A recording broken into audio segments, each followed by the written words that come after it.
Booyah, and it's time for the Game Sports Podcast. It's your host, David McCaig Jr. The game is powered by 91 Network and also featured on Spaces. You can head on over to 91N. That is a YouTube channel where you can check out the video versions of the game as well as other podcasts that are featured on there as well. And you can also check out Spaces. We are on the hockey and the sports space, which is through Village Media and Sault today. Spaces has expanded from Sault Ste. Marie and throughout Ontario. And look, wherever your space is, you can find it on Spaces. It is fantastic. Now, the Game Sports Podcast is also featured on all audio platforms. Wherever you're tuning in, that like, that follow, that subscribe, that interaction is greatly appreciated, especially through social media. That is TikTok, that's Facebook, that's Instagram, at the Game Sports Podcast. Now, tonight we have quite the agenda for you. A little bit of a last-minute alteration with our schedule, as Jordan Trudeau won't be able to join us for Chuck a Puck. His plans have changed, and we were also discussing maybe some live on location tonight from the GFL Memorial Gardens, but that has changed today. You will have me for the first few minutes before Connor Henderson comes on to talk Strike Zone as we get to the Final Four. And we're already a couple games into the series. And while I'm sitting here recording, it's October 15th at 6:30 p.m. So I wonder what I am going to be talking about a little bit extra with Connor, as well as some Emmanuel Classe discussion potentially. And also, Justin Hykel is going to join after Connor joins us to do a both Top Shelf, a rare appearance for Justin Hykel on Top Shelf, where he's previously on for many years. But after a couple years of being away from Top Shelf, technically, he'll be joining yours truly, as Alex Parr and Brandon McCarthy will be unable to join this evening as well. So Justin will be a part of Top Shelf, and we will have In the Pocket with Justin as well. So Connor and Justin will be the two co-hosts joining me this evening. Now, to give you a little shout out for something and things to come, there's a lot of big things coming for this show and for overall with the Game Sports Podcast format, etc. As you've already seen, our change in format. That's just the beginning, as we're excited about a lot of things coming up by the end of this year and into the new year. But there will be a special edition upload incoming, and that'll be within the next couple weeks, maybe next week. And it will be one that myself and Jordan Trudeau's debut on the special editions, as we had Ryan Sproul come on by to join us, the Detroit Red Wing pick, and of course the former Sault Ste. Marie Greyhound Defenseman of the Year in the Ontario Hockey League. Look, it was a bomb of a segment with Sproul, so you got to make sure that you keep an eye on that upload. Now, what I want to give a special shout out to is I'm wearing right here the End the Stigma Mental Health Matters shirt. For respect to Scott Nation's foundation that we purchased as a family here on the Game Sports Podcast, but the t-shirts were sold to go towards the End the Stigma Mental Health Matters. And in my recent edition, I gave a shout out to Scott Nation as well. So make sure you check out our previous editions, and a lot of good things coming for here on the Game Sports Podcast. Now, speaking of good things coming, he always is impeccable with his time. He's getting married, okay? Okay, that's one thing.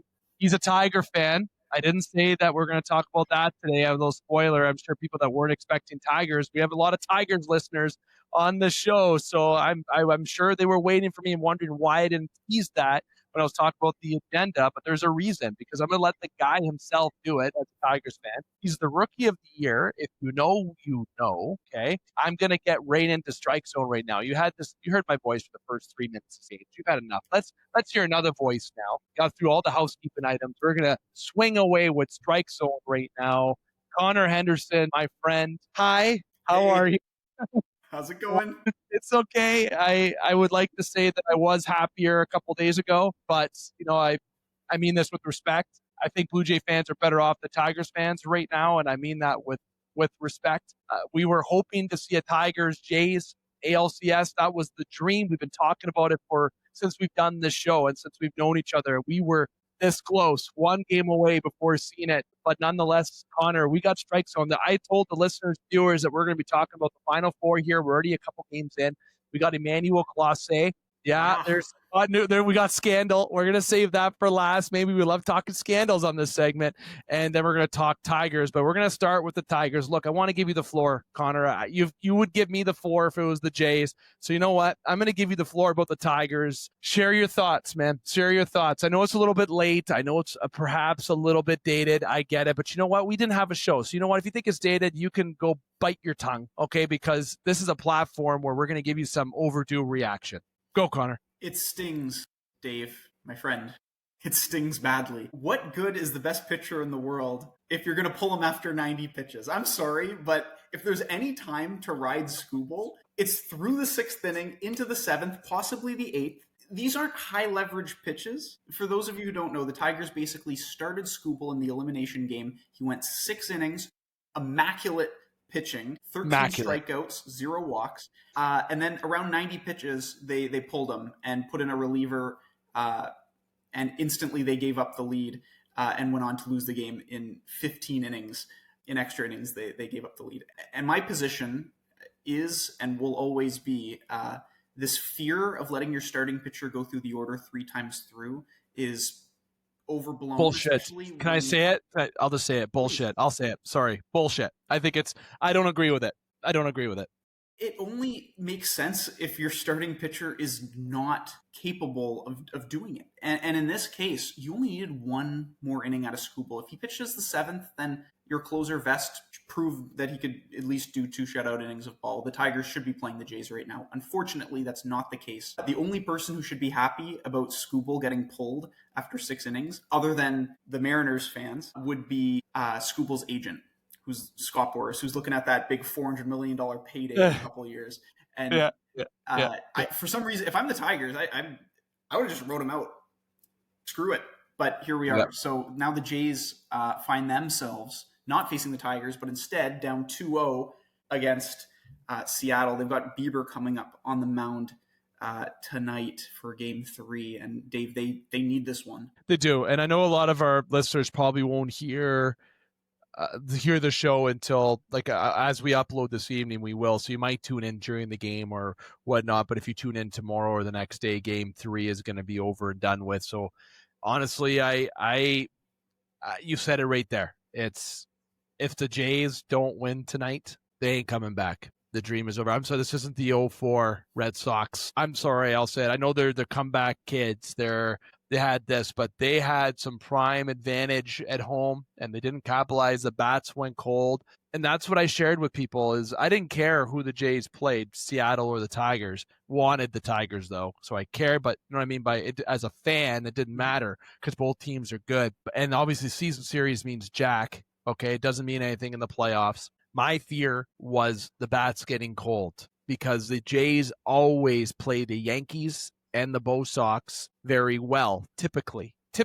And they, especially if you're the Red Sox at Fenway, the Yankees in the Bronx, Vlad loves playing the Yankees. It's like he just was born to play against the Yankees. So my fear was that the bats were going to get cold.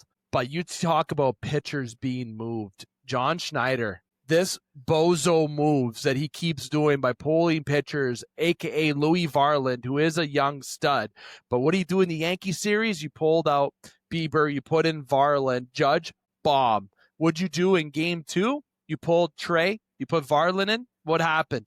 Jorge Polanco, 3-run bomb, and the game was gone. That was it right there. And the Rogers Center was silent, and this is one of the biggest passionate playoff fan bases in Major League Baseball. Look at 2015, 2016. Okay, we're hockey Canadian guys. We throw beers on the field. Okay, we are a passionate fan base here in Canada in general. But the Jays in general are down 0-2. It's not impossible to come back, but to go back to Seattle, which there'll be a lot of Canadians at that field, which is a little bit of an advantage, but Seattle is a damn good ball team. They got some power. They got the big dumper back there who is just an absolute stud. And honestly, it didn't matter who the Jays played, how they played in those 2 games. They were outmanaged. They were out-hit. It wouldn't have mattered if they played the Tigers, the Mariners. It wouldn't have mattered who they played. They'd be going back to the other team's field, and right now it's Seattle. So I would say, Connor, that the Jays are in a tough one tonight, and by the time people listen to this, you're going to know what my feelings are if they're down 0-3, but Bieber needs to have one tonight. Bieber, this is why you brought him in. We need to see that Bieber that's a Cy Young winner. I don't need to see Justin Bieber. We're not here to be singing. I want to see the Shane Bieber that I saw with Cleveland when they were previously called, not the Guardians. Okay, I want to see that's going to be a big focal point, and also the bullpen shutting them out when Bieber hopefully pitches 6 or 7 and Schneider doesn't pull them after 5 if he lets run and the Jays are up by 2, and then Julio Rodriguez comes up and hits a 3-run bomb and gets the lead, and then that's good night, Jim Kites, the way it goes. So we'll see what happens, but the Jays, they do have a chance to come back. But when I look over at the other series, the Dodgers and the Brewers, okay, last takeaway, sorry, with the Jays and the Mariners, the Jays have to get their bats. Well, they have to wake up. The bats have to wake up, and they can't get down early, especially on the road. Key to winning these games, they have to win at least 2 of these 3. Yeah, they have to, or they lose the series. But I mean, winning 3 is probably unrealistic. Okay, but winning 2 is a good opportunity for them to come back home and try to salvage winning 2 at home, which Rogers Center in a do or die game, give me that all 10 times out of 10. That's what I would like to see. If the Jays can go back to Toronto 3-2, which they have to, down 3-2 or up 3-2, that would be the ideal scenario. But the Brewers and Dodgers, look, I love the Brewers. I had a good experience at their ballpark. The fans are great. The team is young. They're exciting, but the Dodgers, Connor, are too powerful, man. They're too powerful. Their pitching is ridiculous. Shohei, Yamamoto, Glass now. I think I'm missing Sasaki, whatever. We would coming out of the bullpen, whatever. You can put anyone out there. It doesn't matter. This team is just wild. It's unbelievable to watch. Yeah, they're deep. They're deep at pitching. They're deep in the field. It's scary when you can have Shohei, who many believe to be the best player on earth right now, going into a complete nosedive slump, heading into the World Series, and they're still doing fine, right? He's been doing poorly at the plate, and the team's cruising. It's scary to see. Do the Brewers have a chance, Connor? No.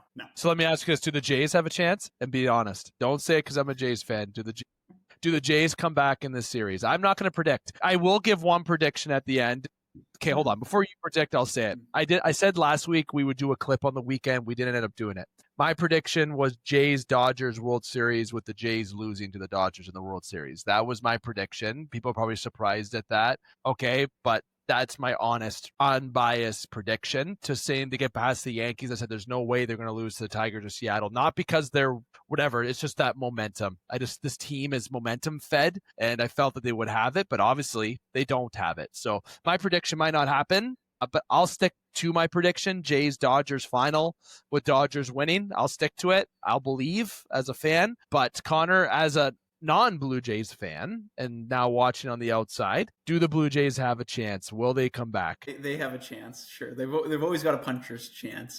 Your prediction still is alive and well until proven otherwise. So we'll see. I think they've got a better shot at coming back against Seattle than the Brewers do against the Dodgers. Okay, I like that answer. And I think I'm 2 for 2. 2 years in a row I predicted the finals, right? I think I'm 2 years in a row. I recall 2 or 3 years ago you called the World Series winners, I believe, as well. Yes. Yeah, and you know what? Would I be sad if the Jays lost the World Series? Yeah, but look, I've got to be realistic. Maybe it's a good thing to lose in the finals. Look what happened to Florida, right? Yeah, Hockey Reference found its way in. But nonetheless, I'll stick to that. But if they lose tonight, good night. That's it. Yeah, that's it for the Jays. Now, last thing, I know we're going to jump into in the pocket and top shelf, but Emmanuel Clase, Connor, this wouldn't be a strike zone segment without a scandal. Without any scandal. We talked about Shohei's buddy gambling or Shohei gambling, whatever the heck. All this stuff going on. Emmanuel Clase is not going to pitch ever again. From what I've seen in reports, if you can confirm what's been said, Clase has been found guilty and never going to be playing baseball again. Yeah, as far as I know, I don't know if the MLB's actually released an announcement yet, or if this was just preliminary reports that have come out or that have leaked. Yeah, Emmanuel Clase, he was an elite closer, maybe the best closer on earth just 2 years ago today. Notably known for his 100-mile-an-hour cut fastball.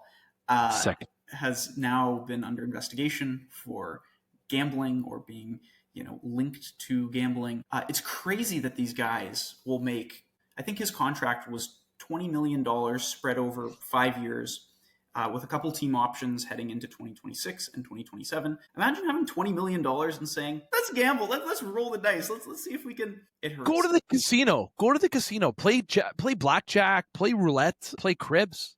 The crab, whatever I don't even know. Scraps, thank you. Wow. I sounded brutal there. But either play poker. Love me some poker. play some of that, like you don't have to log in on FanDuel, put in your login, hit the I'm ready to play button, and then gamble your money away on games. You don't have to do that nonsense. Put 20 million on Emmanuel Clase getting 3 straight strikeouts to win 25 million. Like, no, you don't have to do that. Like these people that gamble, look, you make enough money. Look, we are 3 individuals that have 3 different career paths. Okay, us 3 on here. As listeners, viewers can see Hyke in the background right now. Just so everyone knows, the third person is Hyke in the background. He's waiting to do our next couple segments. But we have different career paths, and we make a salary. Okay, 3 different salaries, to be frank. We make 3 different salaries. But I think I speak for all 3 of us that we live within our means. Do I gamble? Yep, I use FanDuel. For this bet this Sunday again, just like last week where Hykel told me to shut up. I lost because one team lost. I lost $120 on a $20 bet because the Bills lost to the Falcons. I'll admit it right now. I'm butting in on this again. Stop. It doesn't matter if just the Bills lost. It doesn't matter if 5 you lost. You lost. That's how gambling works. You win or you lose. There's no in between. Stop trying to give it an in between. Nope. All right. That's I should have cashed out, but should have, would have, could have. But the point is, we don't gamble. We don't gamble, and because we can't. We do it because of recreationally. If I played a professional sports for Toronto or for whatever team, I wouldn't have gambled against myself because I'm playing professional sports. I'm making millions of dollars. You don't need it. But look, to each his own. Clase, you dug your own grave. You're, as you said, Connor, a few moments ago, one of, if not the best closers in the game. People would drool to have Clase on their mound. Okay, when I look at Clase, I see that momentum and that energy that Osuna had. See that something that Osuna could have been, right? Even more than that. Do I see a Mariano Rivera potential? A little bit of a stretch, but it could have been someone who could be a 400 save guy in the majors by the end of his career. But guess what? He's not going to have maybe. That's not MLB released yet, but it's seeming, given leak reports, Connor, that he's not playing ever again. Yeah, it turns out he wasn't just gambling with money; he was gambling with his career, and he might have risked it all and lost here. Strike 3, you're out, Clase. Yeah, go pack your bag. Sorry, I'll say it. We'll see. Ciao. Yeah.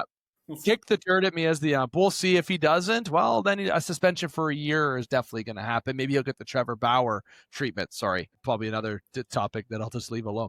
Connor, my friend, we're a little bit extra, but that's okay. We don't have Chuck-a-Puck today. The agenda is a little bit more light today, so it's okay. We're allowed to have the extra time, and it was great talking to you. And again, I know you're a Tigers fan.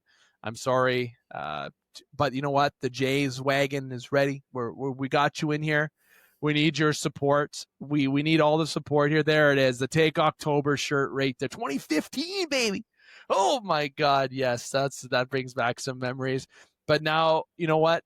We need this game 3 tonight. We'll see what tomorrow. And listeners are going to comment saying, haha, they lost. Dave's going to get mad. Whatever. Yeah, I'll be sad. I've stopped getting mad. I just accept it now because of one other team in particular. But the point is, tonight's going to be something to watch, and the rest of this series in Seattle and the Dodgers, let the Brewers win a couple games. Okay. Please and thank you. I want to see some prolonged playoff baseball because it's fun. Connor, but thank you again, my friend. We'll be talking next week because by next week, I think we'll likely know who the final 2 are. We'll see if Kegger's got his party hat on or if he's got his sad hat on. Sounds great, Kegger. Take care. You and Hyke have a great show. Yeah. Thanks, Hendo. Talk soon, Bell. Hyke, my friend, I know I don't have to really introduce you. No, I butt in on that and just yelled at you. Everyone knows I'm here now. They heard cranky old dad voice. It's okay. The dad voice is what it is.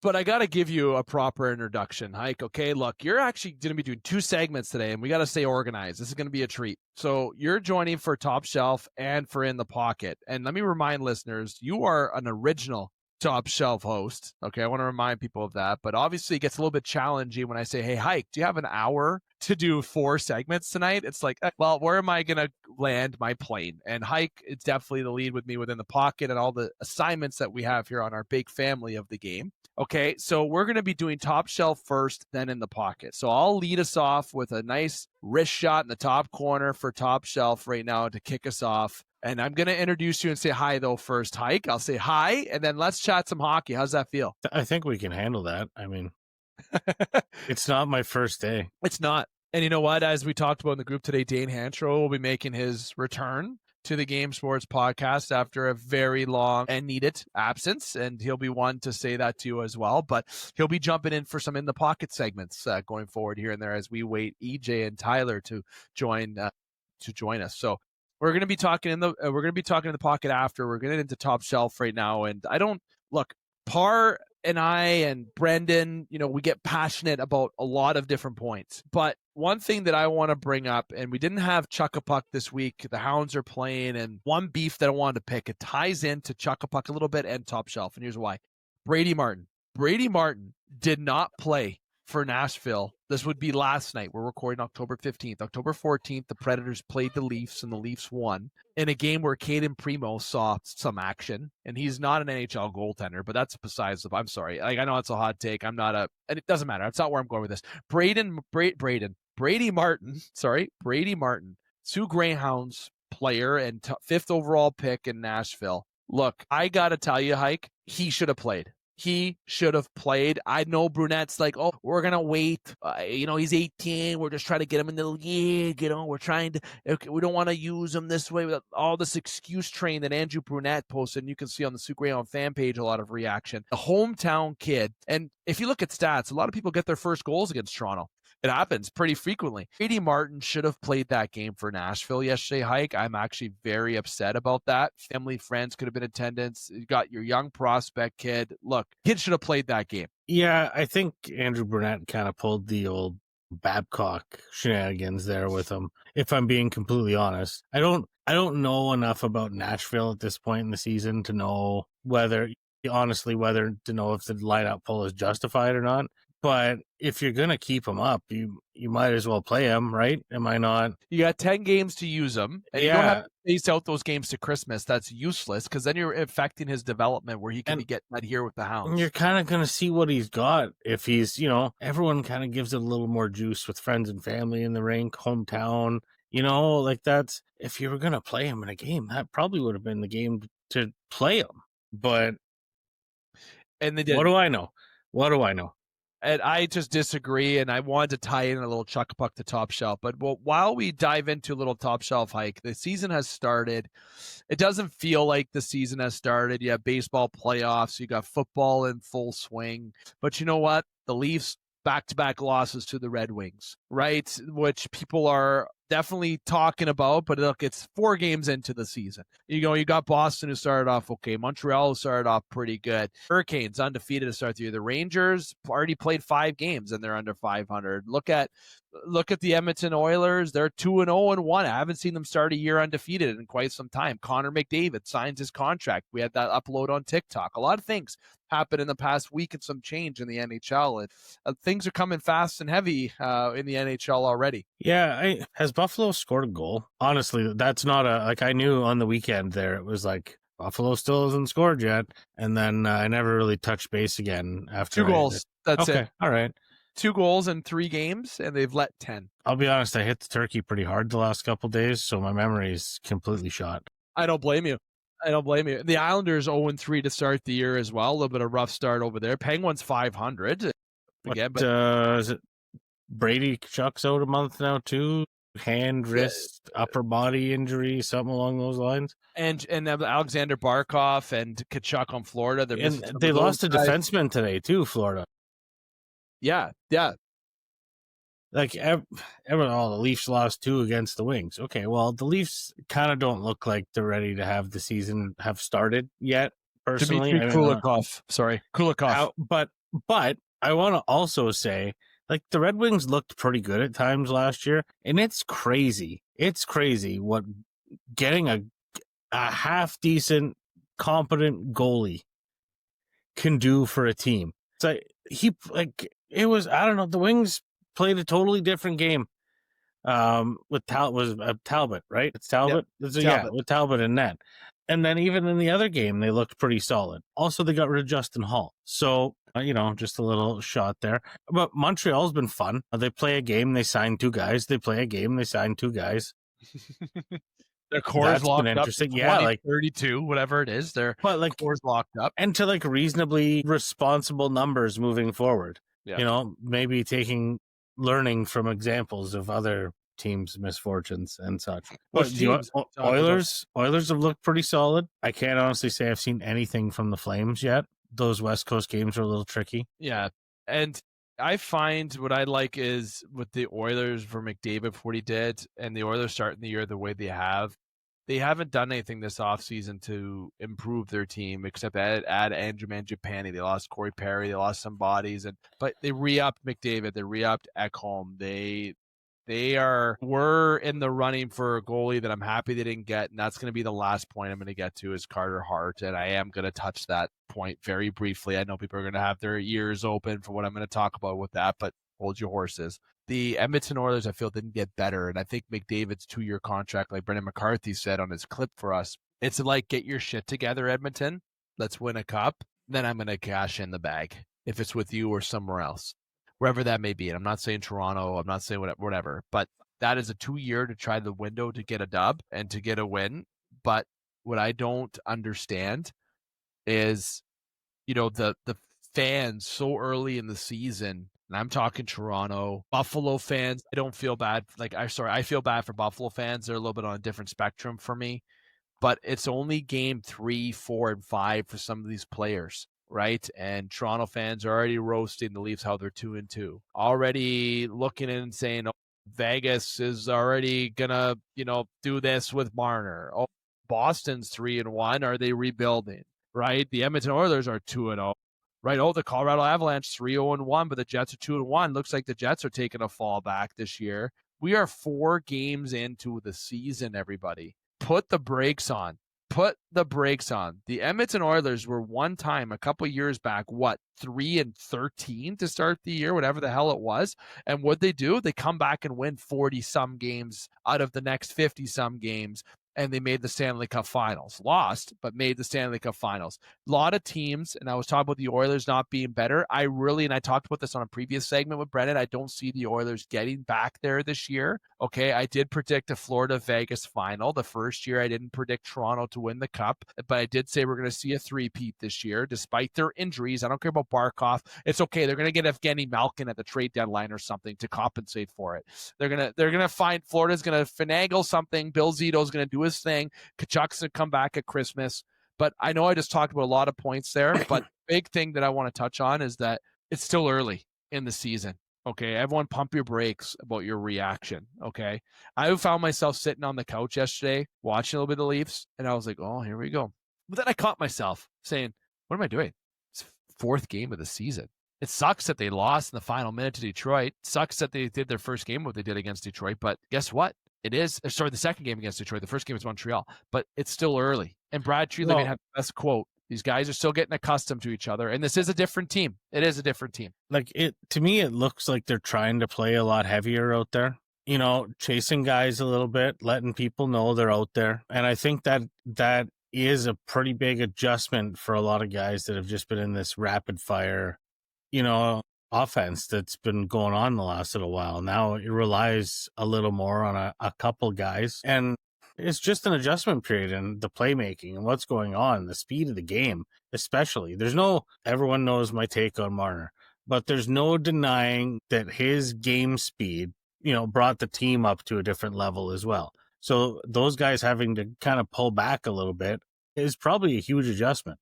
Just getting your passing under control and, little mechanics like that. Yeah, and honestly, the approach, we talk Leafs, obviously the Canadian teams, and even, a lot of teams near us, but it's too early in the season to tell, but, they're still, every team's working out their own kinks. And Marner, even in Vegas, they're experimenting with him on different line combinations, right? And Marner's a different player on Vegas. They're just like in Toronto, that's your main playmaker, right? But if you look at Vegas, Hykel has the ability to score and play make. That's Stone's team. When I think of Vegas, I think of Mark Stone. This is my locker room, and you're going to play this way. Each line, for the 6 weeks a year that he plays. That's it. Yeah, the 6 weeks, right? And Vegas, and this is a perfect segue. Announced in the last 24 hours. I got to make sure I expand the scope based on when listeners are going to listen to this and viewers are going to see this.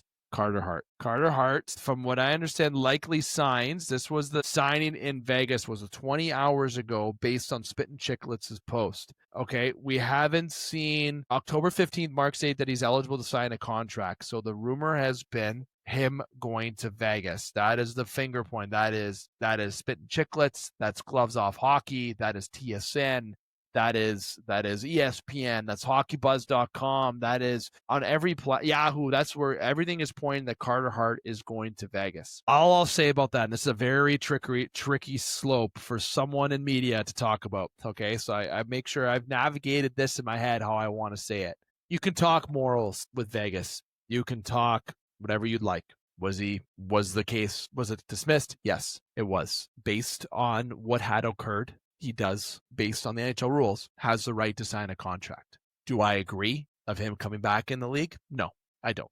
I'll leave it at that. I will just leave it at that. I'm not going to touch why. I'm not going to get into that. We're not a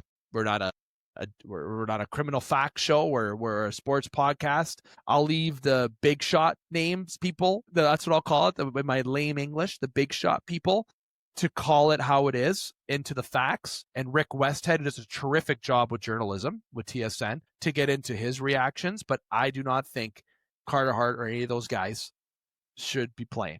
Period. Sorry. And that's where I'm going to leave it. Rumors has it, Hike, that he is going to Vegas. And if he does, they are getting a good goalie. Another very good goalie. Hill and Hart. He hasn't played. True. And I mean, yeah, it's a really touchy one here, but that's good. It's got to be a tough one for him to be willing to come back to the, I don't want to call it bullshit because I don't think that that's an appropriate title. Everything that's going to come at him from every fan base. You know what I mean? Most of the American fan bases, I think, just because the news cycle isn't as prevalent there, aren't going to be aware of it. But there's a lot of games you got to play up north, and you know what I mean? Everyone can have their own opinion, and when you go to a rink, you can publicly express that opinion, whatever that opinion may be. That's a lot of noise to face. I mean, I'm not trying to frame this in any way or the other. We're just trying to talk about this without saying something that's going to piss someone off, because we're not trying to do that. We're not trying to do that. We're just trying to have a conversation. Just a couple of guys. Yeah, and he has to come to Edmonton, Vancouver, and Calgary multiple times a year. Does Vegas play him, right? Or do you just... Well, you have to. I mean, you don't sign a guy to not play him. I'd be interested to see that's a very good point, see the reactions from the Canadian fan base. Now, here's the thing, though. I don't see, and I could be wrong, that's why I assumed based on Chicklets' upload, but from other outlets, it seems like the fingers are pointing that he is signed in Vegas. But even looking at Dangle, which was, not Dangle. Yeah, Dangle had an upload. That's correct. That's another one I saw. But based on Chicklets' upload 20 hours ago, it seems that he is going to be signing today as of October 15th, but he hasn't. Yeah, if it happened, it would be all over right now. Yeah, and it hasn't happened yet, but fingers are pointing. And who knows? Maybe he won't sign in Vegas. Maybe he'll sign in Utah. Who knows, right? But I question the approach, and that is to each his own. And that's where we're going to leave it. Yeah, we're not going to dig into that one. That's got way too many layers, and people smarter than us still have a bad time explaining it. So yeah, but it's still news, and I'll give my reactions, tell what happened, and my brief opinion, but I won't dive in further than that. So here on Top Shelf Hike, we talked all around the National Hockey League. We talked about how the season's early. We talked about the Leafs and their bad start of sorts, and people got to put their big boy hats on and pants and really smarten up and stop heckling online and know that there's got to be patience here, even though there is none in this fan base if you're Toronto. And from a Canadian perspective, the Oilers looking hot out of the gate. And honestly, from an American perspective, you Red Wings, look, there's a lot of promise with that team. I've said that since day one. The Yzer plan is still looking pretty. I'm a fan of, obviously, you got to give credit to Colorado. I really dislike giving any credit to Florida Panthers, and I do feel bad about the Buffalo Sabres. So that kind of summarizes what we kind of touched on here on Top Shelf, and that Carter Hart is likely going to the Vegas Golden Knights. We'll likely talk about it more next week. That is our Top Shelf. We've talked 17 minutes about it. We dive into In the Pocket. I kind of went a little over that, but let's get into that. in the Pocket, which is partnered with Sportscenter Bar and Grill, Sisseton, Ontario's best sports bar over 5 years in a row. Best wings. Look, I had them the other day. You know, my wife wasn't feeling well. I got a toddler at home. I got something to give a shout out to Hike, but we're going to save it for the end of the show. I wasn't doing it at the beginning. At the end of the show is when I'm doing it. Stay tuned for that. I had the wings. You know what I did too? I had the hot wings and I had some homemade jalapeno sauce. Justin, I put the jalapeno sauce into there and then I pureed. Yeah, I'm not kidding. Pureed some jalapeno and banana pepper stuff and I put it in the sauce and I stirred it up. And to top it all off, I put some Parmesan cheese on the hot sauce wing and I poured it on the Cajun wings. Poured it. And I'm giving you a video right now, and I should be giving that flavor to Frank at Sportscenter. One day, your stomach is going to betray you with these things that you do to it some days. One day, it's going to turn around. I can't wait for that day. I got heartburn listening to you talk about it. Oh, then to boot on the pizza? Guess what pizza we had? Come on, yeah, it was on the menu. Pepperoni and hot peppers. That was on the menu. I can attest to that. The Game Sports, it was called the Game Sports Show pizza at the time. But totally off topic, but I've been hard lately on the double cheese, double pepperoni, pineapple. Oh, why pineapple? You don't put pineapple on a pizza. Yeah, you do. Trust me, you got to crisp it up a little bit. Like you overdo it. That's why you put the double cheese, the double pep, the grease kind of fries the pineapple on there. Oh.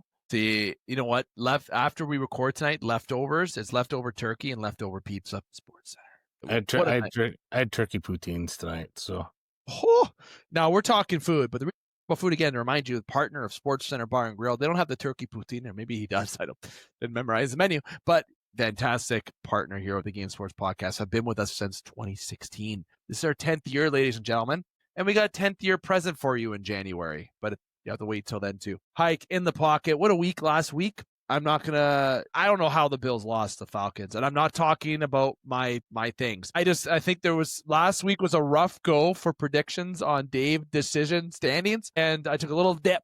I went from second to third, and I think last week was kind of a good indicator, right, that anything can happen in the National Football League. And I have the scores up right here, and if you're on camera, you can see that I'm looking at it. I have no problem or shame. Talk about memorization. Your Colts, though, Hike, ain't that looking sexy, that 5-1 looking all shorts is sexy. And you look at the Patriots defeating the Saints suck. So that's not even a game I care about. The Buccaneers beating the 49ers. Look, Buccaneers looking hot. Lions beating the Chiefs. Chiefs beating the Lions. And I think that was a big game for the Chiefs to win, but too bad the Lions can pull away with a win on that, right? Yeah, there was a few shenanigans throughout that game. We're not going to peel that back, but. And Bears beating the Commanders. Commanders were favorites in that game. Seahawks beat the Jags. Like the Broncos and Jets was an absolute snooze fest, and the Jets are 0-6. The Jets suck. Sorry, I'm trying to keep it as professional as I can, but sometimes just gotta say it how it is. The Giants.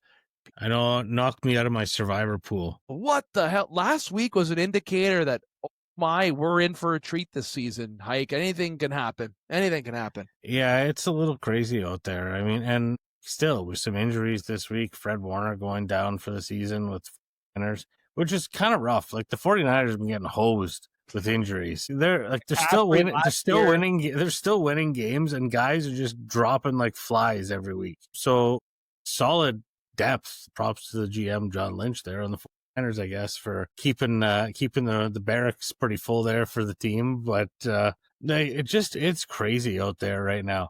I thought the Lions were going to roll the Chiefs. That did not happen. Dane's Atlanta Falcons and Bijan showing everybody what's up. It's crazy. The Patriots, Drake May looking like he's the real deal out there. And like the Saints, I feel bad for Saints fans because they're almost in like every game. And then they just lose. No, see you later. Not happening. And like the other crazy thing this week, trying to watch that game Sunday morning, whatever that presentation was between the Broncos and the Jets, those garbage games used to be the Thursday night game. And now, instead, they gift them to Europe at 9 a.m. The Jets and Broncos game was such trash. Man, it was 10-6 after the first quarter. Yeah, there's soccer games with higher scores than that over there. Like, don't send them a game like that. Like, send them the Lions and Chiefs. Give them some. I understand that Lions or Chiefs fans don't want to lose a home game and that the teams don't want to lose the revenues. But if you're trying to grow the game at an international level, don't send them shit sandwich after shit sandwich. Like, come You may as well on. send them our flag football teams at the end Hey, of the Canadian women's flag football team there almost beat the Americans at halftime at the Bills game a few weeks ago. and the rugby team in Canada. Even rugby is another. I know where that's not in the. Yeah, that women's rugby, that's impressive. They could kick my ass. All of them kick my ass. Absolutely no problem. They're tough as nails. Anyways. Do you remember how many passing yards Justin Fields had last week? I don't know, but I know that I had more than him. Mm-hmm. That's going to win you a lot of football games. Last I checked, 45 yards. You know how much Bo Nix had? Not even that much more. 174 and 1 touchdown. Still better. Yeah, game. But at least it's something. It's in the hundreds. Yeah, he's in the hundreds. He had a touchdown. Things happened. Oregon legend, by the way. Like, I'm pretty sure there's running backs that had more fucking passing yards than Justin Fields last week. Honestly. You're a Colts fan. How many yards did Daniel Jones have last week? Several. He also had a rushing touchdown. Jacoby Brissett, former Colt, if I remember correctly. Steamin' Willie Beeman. 320 yards for Jacoby Brissett. You know how many yards Fields had again, people? Let me remind you. Let me remind you again. Jonathan Taylor, 123 yards carrying. We're talking to Colts. What a week. Jonathan Taylor has always been a stud. Probably a rushing title candidate. I mean, I might be jumping the gun a little early, but I'm just saying. There's one surprise this year. They didn't play this week, but one surprise this year is the Ravens. Them being 1-5 is not something that I had on my docket. 1-5? I think I got the standings right. Do I have? Yeah, well, Lamar is like 80% of their offense, and if he's not playing, 1-5. I was right. Gotta go with my instinct. Knew that. Like, they've gotten by with good tight ends, a running game, and occasionally using their receivers. Yep. Now that's just not gonna work.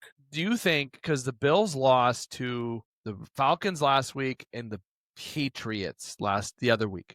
Yeah, the Patriots. So it's Falcons, Patriots. Those are games you have to win, especially the interdivision games. Division games are massive.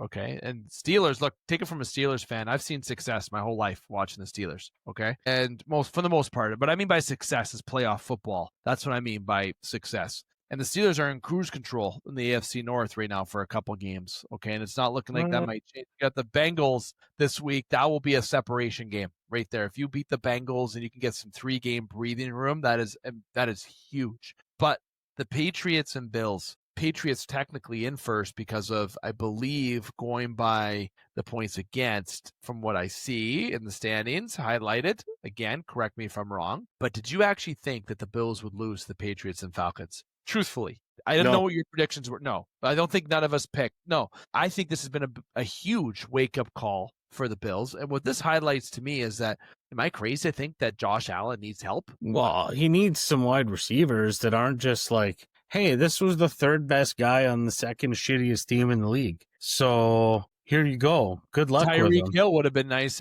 if he wasn't out for 12 honestly, years. The last time Josh Allen had a guy, it was Diggs. And then they had a divorce, a messy divorce. So, and is there maybe something with Josh Allen and receivers that isn't jiving? If we're going to start conspiring about stuff. Mm-hmm.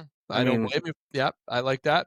Like, I was thinking, and I know this is kind of crazy, but something that I thought was maybe a fit was Garrett Wilson on the Jets. I was looking at the Jets, and I'm like, the Jets are 0-5. They're not going to trade him in the division, though. Right. So, I mean, it's an interesting thought, but they're not. They need something like that. That's that household name you're not going to grab. Tyreek Hill's not on the market anymore. I think the Bills are honestly kind of cap fudged too, to be honest. That too. From the defensive side of the football, they got some money on that defensive side of the football, and Josh Allen's not cheap, but he's worth anything. And the defense isn't, making their money right now either. Granted, Bijan is a bit of a freak, and the Falcons, that's a tough one. But the Patriots in a division game, that's you got to win that. Like another name you can look at, the Tennessee Titans are very lonely right now. Someone who didn't make up to it in Atlanta. It was another name I was thinking about was doing well on Tennessee is Calvin Ridley. There's another guy that, Tennessee is not going anywhere this year. If you're the Bills, you want to try to salvage this year because the Patriots are actually looking pretty good. Yeah, trades are tough to make in football. It's not as, as easy as hockey or baseball. Or basketball, and you don't really often see a lot of blockbuster mid-season trades. You kind of see them the start of the season, and maybe when guys asked to be cut at the end of the year so they can join a playoff team. But you don't really see much movement throughout the year. You might see a couple running backs, because running back is kind of a plug and play position, but even then you still need to learn the offense. Yep. It takes time. Playbook learning is actually not as easy as people think. I don't really know that, but knowing from people, it's not something you can just dive into and put on a pair of skates or put on a pair of batting gloves, or you put on your running shoes for basketball and jump into it natural. There's a difference. Football is a wild dynamic. So, and the other thing that, I mean, just maybe to think about is the Bills have gotten away for a long time with Josh Allen being able to use his feet. And so maybe the investment in offensive line hasn't really happened. And now that he maybe needs to, or the offensive coordinator is trying to make him look downfield a little more, the time just isn't there because the offense isn't built for that. Like I haven't watched it closely enough I wasn't looking for problems watching the Bills game. I'm always just watching a Bills game looking for excitement, you know? Now you got to peel it back a little bit and start to see what's going on there. Like, what's happening? Because the Bills are always pretty fun to watch, and like Atlanta just kind of let them have it. One of the most exciting games this year to date is the Bills and Ravens. That game was unbelievable to watch. It was great. It was like that's what I expected. It was the closest to like last year's football. Because like every week we had bangers last year, sorry. And there's been some snoozers this week. I mean, there's been good ones this year, but like there hasn't. The ones that you think of should be like the, heavyweight matchups. It doesn't kind of fizzles Lions out. Chiefs 30-17. That's got to be a 40-37 game. And it was a frustrating game to watch. Yeah, and that's your Sunday. Yeah, no, Sunday midday. Now I can't remember. Sunday midday game. Yeah, they're Lions, Sunday nighter. Sunday night game. Sorry, trying to remember. I want people not to forget. It's Thanksgiving weekend here in Canada. Okay, we got Blue Jays baseball. You got football going on. You're trying to have dual TVs going on. I got a toddler. Okay, Hykel's got an infant. Yes, infant. I would say infant. Infant. A manager. She's a house manager. You know what, man? I can't believe how much she resembles you. Anyways, that's another discussion. I feel like she looks like you. We're off topic. Yeah, we got this, a lot. It's tough for her growing up. We got this week with the National Football League, and openly, I'm gonna have to make my picks while we do the pick'em. But this week, Hike, what has you getting excited before we get into our picks? What is something that you're looking at this week to say, what game stands out to you this week? And what I like this, your standout and your toilet bowl. What's your key game and what's your toilet bowl game? There's your two. Well, there's a couple of the goodies out there, I think. Like the Colts Chargers should be okay. And the Chargers maybe aren't the best with all the injuries they have right now, but I think that's going to be a good one. Washington Dallas should also be a pretty tasty one. Stinker wise, though, there's a couple of them out there. I mean, like Cleveland, Miami, probably not super interested in. Yeah. Vegas and Kansas City, also not super interested in it. But, game of the week, though, I'm thinking is going to be Detroit, Tampa Bay on Monday night. That's my pick for game of the week right there. Game of the week. Couldn't agree more. Detroit and Tampa Bay 100%. Toilet bowl. There's a few toilets this week. Okay, a couple toilets, but you said it at the beginning. Browns, Dolphins is my toilet bowl. And Jets, Panthers, you were close. You are close. I'm pretty close to that. But you know what? Because I feel like giving a little jab to EJ. A little jab. Browns and Dolphins are my toilet bowl this week. But underrated game. I'll throw that in there. Underrated game. Packers, Cardinals. That mid game.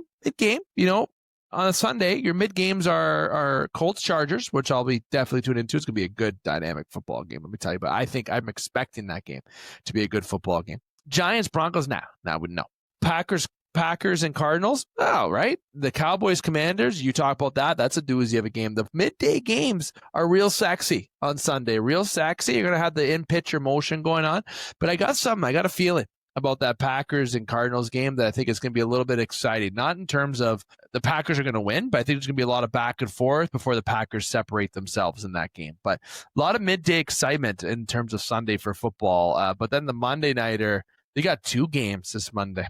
Okay, you got the 7, the Bucks and 9 and Lions. You know you're watching that game. You're crazy if you're not watching that game. Texans, Seahawks. Look, you can't fall asleep. You want to have a nice bowl of cereal. Maybe you want to have a leftover turkey still from last week that's frozen in the freezer.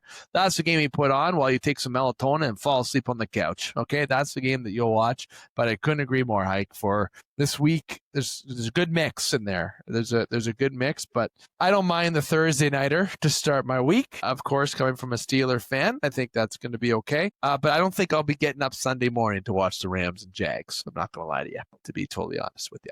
But I will keep in touch with it so I can talk on here professionally. Hi, we got our picks this week. Why don't you get into our pick 'em before we wrap up tonight's show? All right, so I'm just going to dive right into this week here. Break your heart on the Thursday nighter. I think that's a trap game for the Steelers, and Cincinnati is going to win that one. I don't disagree. Rams over the Jags Sunday morning. Chicago over the Saints. Dolphins over the Browns. Patriots over the Titans. Chiefs over the Raiders. Vikings over Philly because the downward spiral, just continues there in Philadelphia. Carolina over the Jets. Giants over the Broncos, Colts over the Chargers, Dallas over Washington, Green Bay over Arizona, San Fran over Atlanta, Detroit over Tampa, and Seattle over Houston. Tiebreakers. So we're going to do Seattle 36, Houston 18, Detroit 28, Tampa 24. Most points this week, Carolina. Fewest points, the Jets. I know what? I'm gonna surprise a few people with these picks, and maybe not a few. Steelers over the Bengals, Rams over the Jags, Bears over the Saints, Dolphins over the Browns, Patriots over the Titans, Chiefs over the Raiders, Eagles over the Vikings, Jets over the Panthers, Broncos over the Giants, Colts over the Chargers. I can't believe I'm saying Colts. Cowboys over the Commanders. Win at home. Packers over the Cardinals in a very exciting game. I don't care what people say or what the over is. I got a feeling about that game. 49ers and over the Falcons.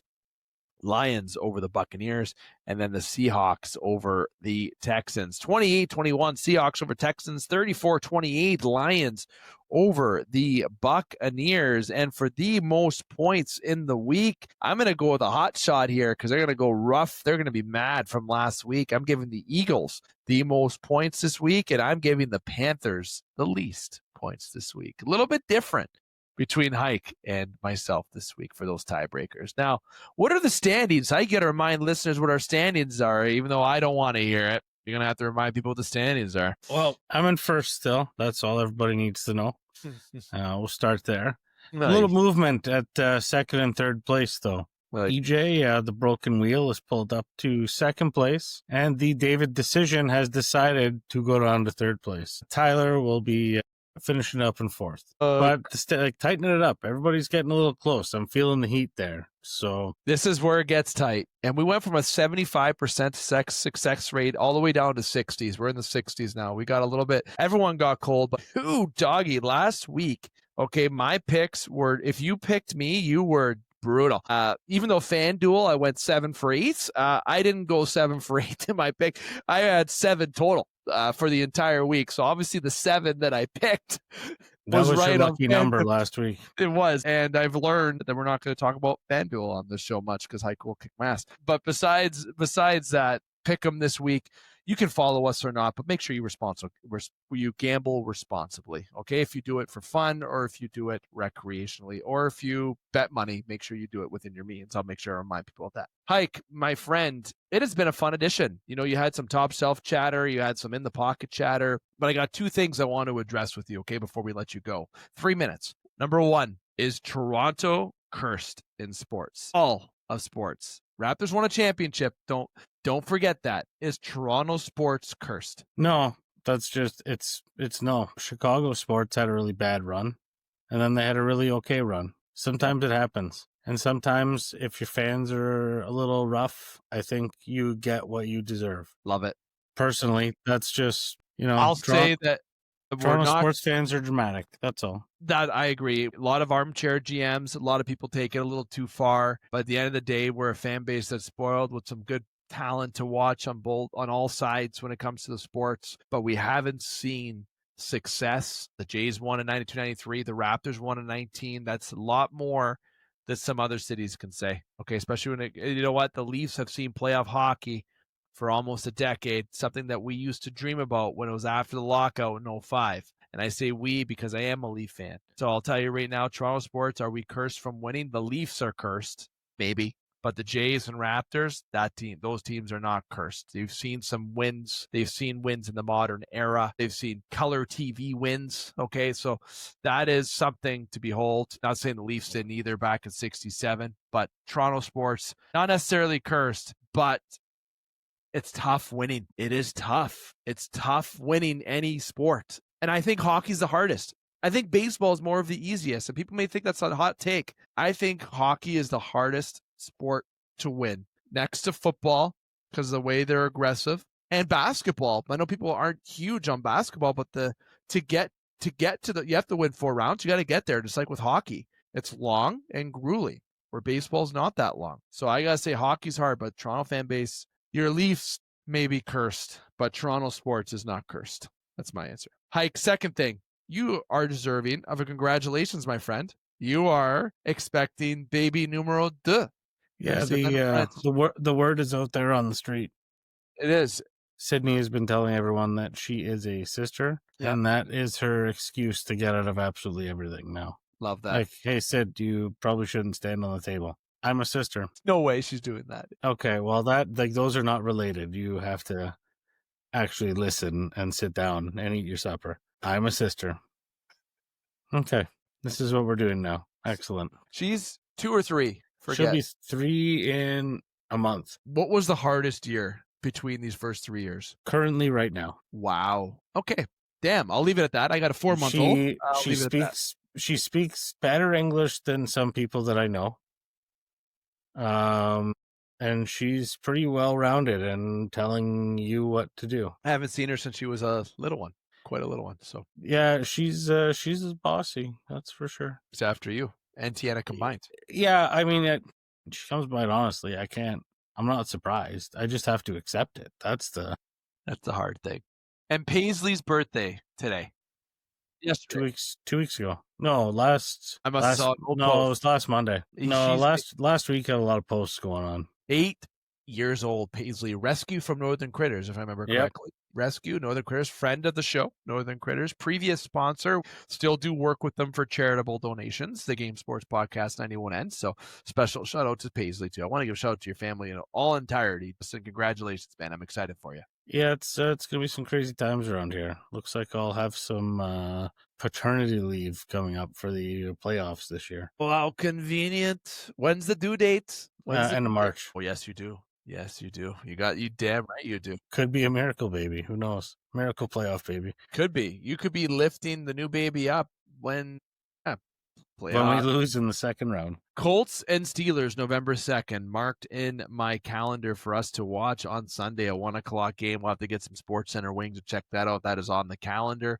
But Hike, my friend, I want to thank you for taking the time here today to do 2 segments. And man, it's nice to talk hockey with you, but of course, always a pleasure talking football. Good to be here. Good to chat. And I'm always down to talk sports, aside from basketball management. A.K.A. Butch Davis. Now, yes, we didn't talk about college football, but there's a lot to talk with NFL with only short time. We'll have an hour on the show, and I wanted to just take time with Justin to talk about multiple segments, okay? And we got it done within the hour. By the time the edits are done and by the time we get all this uploaded, this is a 1-hour show.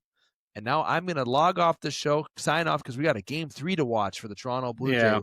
There's I'm getting antsy over here. Getting antsy to watch Shane Bieber hold on to settle for the ghost of you. If you know, you know. I'll stop there. This has been the Game Sports Podcast. Thank you to Justin Hykel. Thank you to Connor Henderson. Thank you to you, the listener, the viewer. Make sure you like, follow, subscribe with 91N, Spaces, all of our audio platforms. Make sure you're following on social media. We are there at the Game Sports, with an S, Podcast. You find us there. We love when you interact. And we'll be back next week. And as I said before, as a reminder, Ryan Sproul's episode will be coming up within the next couple weeks as well. Maybe next week. You're just going to have to be surprised when it comes up. We'll make sure we get some promotions for you. So make sure you keep an eye on that as well. But until next time, I'm here to remind you, keep your stick on the ice, swing your bats, catch your touchdowns, drain your threes, and shoot your shots. Booyah.